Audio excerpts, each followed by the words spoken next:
Hey everyone, welcome to Brick Vault. Today is another LEGO Top 10 MOCs of the Week episode where I show you the coolest custom creations I happen to find people building in LEGO bricks throughout just this last week. Links to everybody I'm talking about and more are all in the description below if you want to learn more about these designers. And before I jump in, first I do want to say that the custom building instructions that have popped up in the web store this week come from my brother Charlie. This is the Minifig scale RX78-2 Gundam. It's highly posable, has an adjustable display stand, and several different weapon accessories. I feel like for this reason alone, I want to rebuild a bit of our LEGO city just so he can be destroying a Leo right in the middle of it. If you wanted to build this creation for yourself, you can check out our web store, www.brickvault.toys. And now let's check out some honorable mentions of the week. The builder Mucus Drizzle has built the Primordial Wanderer. Excellent shaping for the figure with those brick built shin guards. This is the HMS Midway by Elephant Knight. It's essentially a modified and more robust version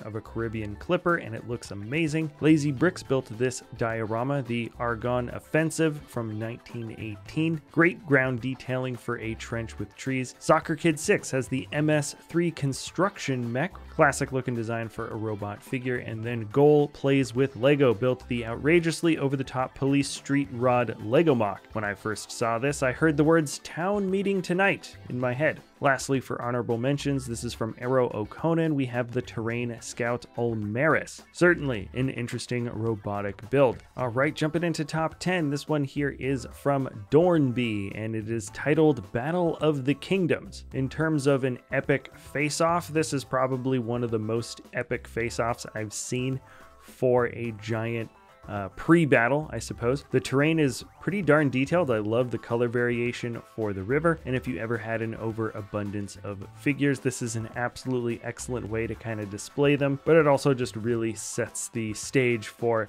a pretty epic battle to ensue. There seem to be a lot more knights on the blue side, while the other side's got some cavalry, so it's hard to tell who would come out on top of this one. Let me know what you think in the comments below. Halloween's right around the corner, so of course we've got some Halloween themed builds for this week and probably next week. From Thomas Gion, this is Haunted House and Trick or Treat. These are some wonderful micro scale designs with some clever little techniques. I really like the headstones for the haunted house in the grass. Micro spiders don't look so micro when you're building at this scale. And the backdrops for either build is a really excellent touch. It definitely helps set the atmosphere. Number 8 is a very interesting architectural design from Pieter Dennison. This is the Mad Scientist House. It's a rather strange design as it gets wider and wider the higher up you go, which doesn't seem to be logical from like a physics standpoint, but it definitely seems to hold its ground well. And I love the subtle details on this model more than anything else. The cheese wedge pieces that face each other and create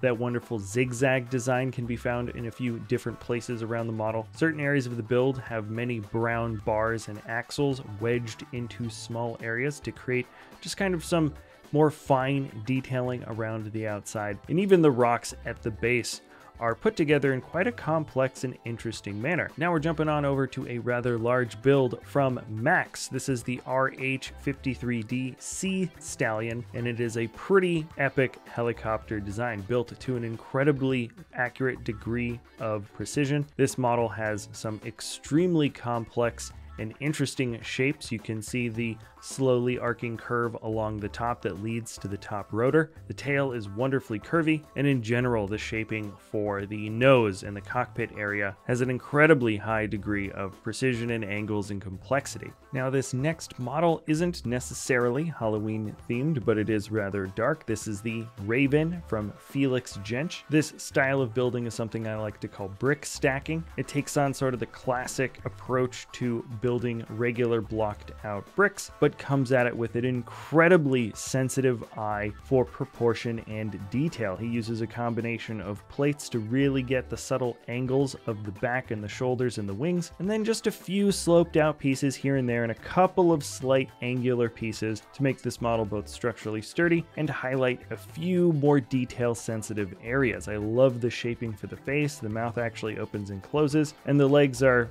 thin enough to look realistic, but also strong enough to hold up the weight of what is probably a decently heavy core structure. Great looking design if you want to see more builds of this kind of nature, Felix Gench is definitely the guy to check out. Now we're jumping over to build number 5. This is Cube D. This is just kind of a fun classic robot build. The cockpit opens up to reveal a pilot, which is great, and the balance is pretty darn excellent with the large support in the back and then the long arcing crane that comes over to the front. The black and orange is a pretty striking color combination, and there are some great little subtle techniques used to get some fun shapes for this model. Alrighty, number 4 on the lineup is from Saab Fan 2013. This is titled The Shaking Bones. I love the core build for these different skeleton bodies. They make up a full-scale band. The bass drum almost feels like the bat signal, and this feels almost like the perfect little display vignette for the holiday season. If this band needed a lead singer and it had to be some other type of ghoul or critter for Halloween, who do you think would best fill it out? All right, this next one is really fun from the designer Paul Nicholson. This is the 007 Lotus S-Sprite, and actually in this photo you can see it right next to the 007 Aston Martin set. In the movie The Spy Who Loved Me, this jumps into the water during a chase and actually transforms into a submarine, at least for the movie, of course. It's probably one of the strangest and more iconic moments from some of the classic Bond series, and the designer really did a bang-up job knocking out the details for this model. It feels like something that LEGO could have produced as an official set, and I love that it's got a stand where it's canted on the side, and it's also got critters swimming around it to really sell the idea that it is going underwater. All right, we are jumping on over now to build number 2 from Alex MOCs. This is the Mobile Sensor Unit NXT. I almost immediately thought this was from Horizon Zero Dawn with the animal-like features, and even the color combination feels a bit similar, but this is an entirely original build, and you'll see that the head is in fact a sensor piece. I think that is from the boost system, and actually the more you look at this model, the more you'll realize much of the body is built directly from some of the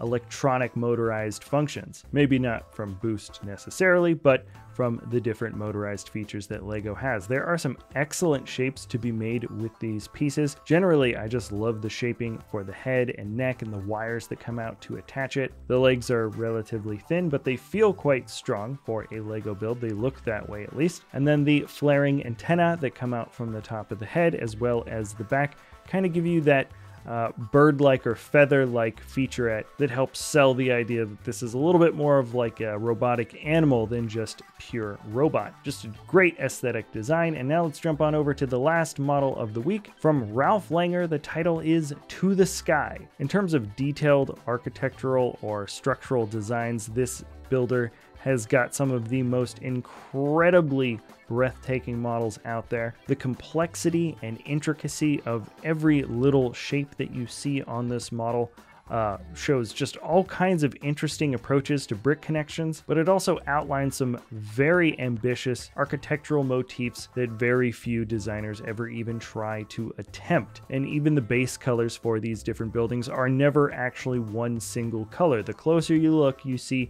different types of faded or chipped bit of detailing going along the yellow, orange, and blue. There's so much variety in the way that these bricks come together that it becomes difficult trying to focus in on certain specific little areas. And if you have any extra time, I think it is well worth it to check out some of these designers that I've shown off in this video today. Thank you so much for sticking around to the end of this video. If you do enjoy our content, you can always like, subscribe, comment, share. Check out our web store, brickvault.toys, if you haven't already. Thanks again for watching, and we'll see you next time at Brick Vault.